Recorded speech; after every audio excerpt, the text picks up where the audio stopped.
Assalamualaikum warahmatullahi wabarakatuh. Selamat pagi anak-anak, apa kabarnya hari ini? Kita terus lanjut di pembelajaran hari ini. Untuk hari ini kita akan meneruskan dari materi pokok kita tentang strategi dakwah Nabi Muhammad di Madinah, yang hari ini akan kita lanjutkan di subtema yang kedua untuk Madinah sebelum kedatangan Islam, kemudian kisah teladan dari peristiwa hijrah, dan strategi dakwah Nabi Muhammad dalam membangun Madinah.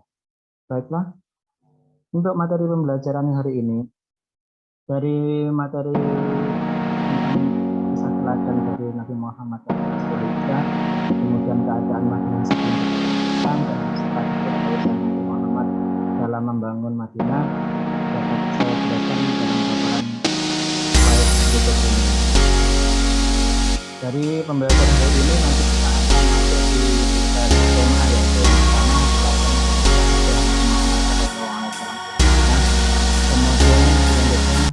dilanjutkan kondisi Madinah sebelum kedatangan Islam.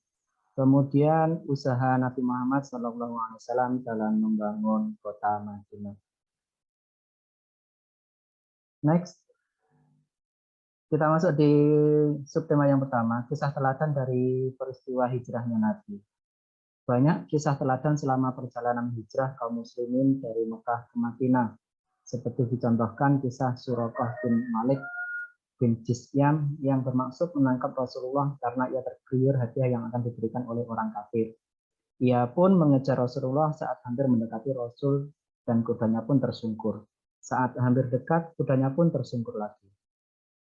Berulang kali ia tersungkur. Akhirnya saat terakhir menghadap Rasul, saat itu Rasul memaafkan Suraqah ini untuk menyadari kesalahan dan tidak melaksanakan kesalahannya lagi. Suraqah ini menjadi teladan umatnya untuk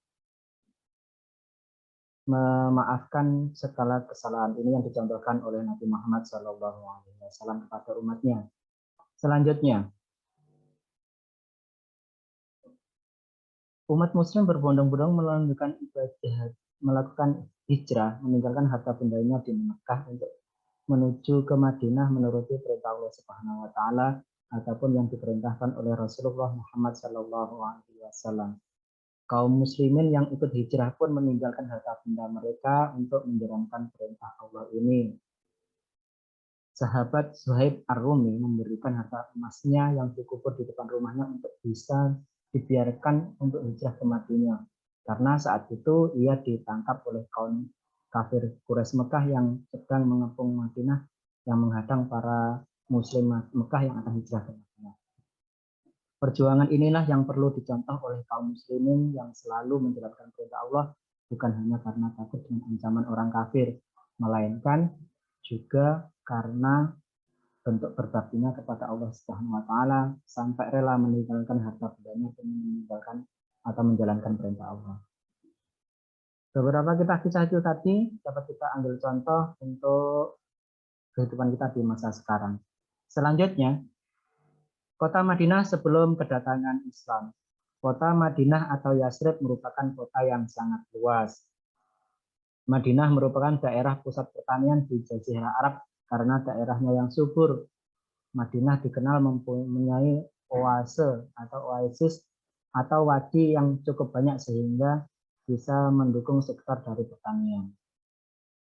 Agama yang ada sebelum Islam yaitu agama Yahudi dan Nasrani. Ada juga agama pagan, yakni agama nenek moyang rakyat Madinah yang mempercayai benda-benda yang punya kekuatan gaib atau kekuatan bertuah.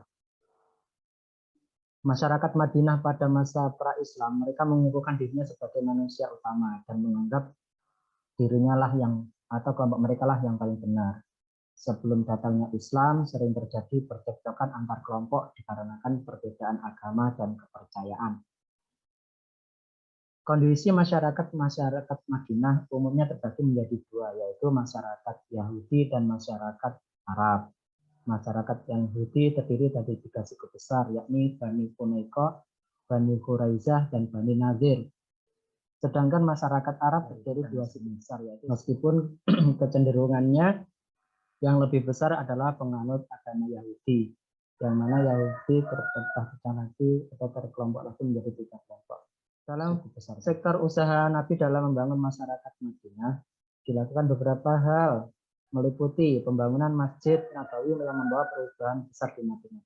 Di sini masjid punya peranan yang sangat besar dikarenakan masjid merupakan sentral kegiatan keagamaan, dianggap merupakan tempat yang netral. Di masjid juga bisa dilaksanakan semua kegiatan yang meliputi sosial kemasyarakatan, baik itu politik, keagamaan, ekonomi bisa dilaksanakan di Masjid Nabawi saat itu. Warga Muslim Madinah banyak melakukan kegiatan sholat jamaah di Masjid Nabawi bersama Rasulullah SAW, yang mana total masjid menjadi sentra kegiatan masyarakat di Madinah kala itu. Bersamaan dengan itu, jalan-jalan sekitar Masjid Nabawi pun dibangun untuk menambah kelancaran akomodasi atau transportasi yang menghubungkan lembah satu dengan lembah yang lainnya. Kemajuan yang dicapai umat Muslim lama-kelamaan menimbulkan kecemburuan dari warga Yahudi dan Nasrani yang ada di Madinah. Untuk memperkuat ukhuwah Islamiyah, Nabi menyatukan umat Islam dengan jalan menjalin perkawinan antara kaum Muhajirin dan Ansor. Hasil dari persaudaraan ini menyebabkan warga Muslim saling bahu-membahu dalam bidang perdagangan dan pertanian. Allah menciptakan persaudaraan baru yang mana persaudaraan antara Muhajirin dan Ansor didasarkan atas persaudaraan berdasarkan agama. Dalam kehidupan ekonomi, tolong-menolong dan bahu-membahu kaum Muhajirin ini bisa terlihat sebagai contohnya Abdurrahman bin Auf menjadi pedagang, yang mana ini Abdurrahman bin Auf merupakan orang Ansor yang belajar berdagang pada orang Muhajirin.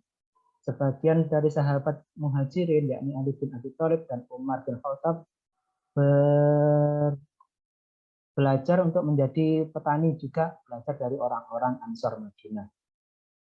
Disediakan tanah untuk lahan pertanian yang bisa dikerjakan oleh umat Muslim, baik Muhajirin maupun umat Muslim Ansor. Persatuan dan persaudaraan di Madinah ini sangat terasa manfaatnya untuk ketentraman umat di kota Madinah. Mereka saling menasihati, bekerja sama, dan tolong-menolong. Ini berbeda ketika dahulu antar kelompok saling berperang untuk merebutkan kekuasaan.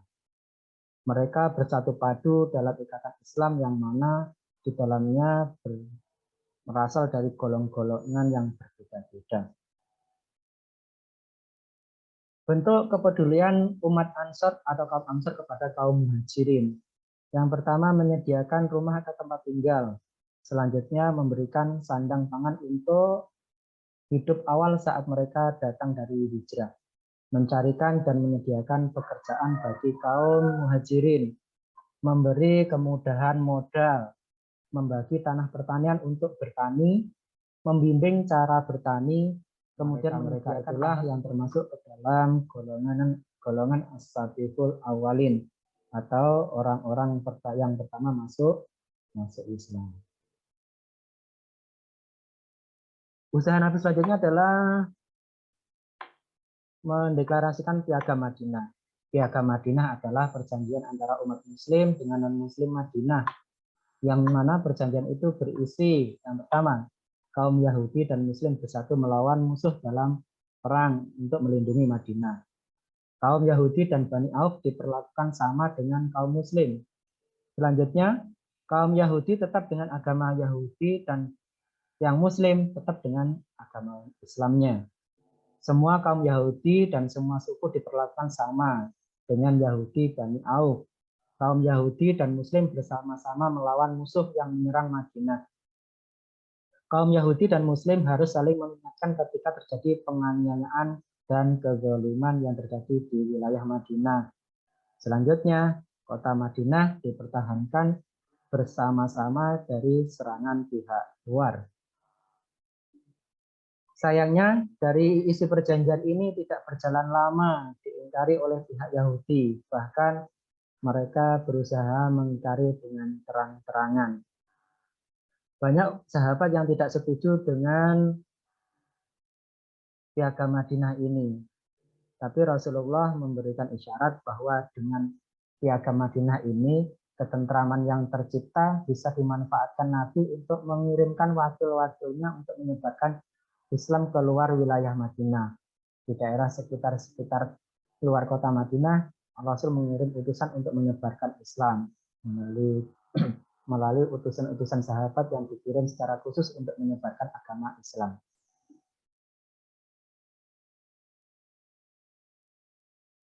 Demikian materi bahasan untuk teladan singkat dari peristiwa hijrah Madinah sebelum datangnya Islam dan usaha Nabi Muhammad dalam membangun Islam.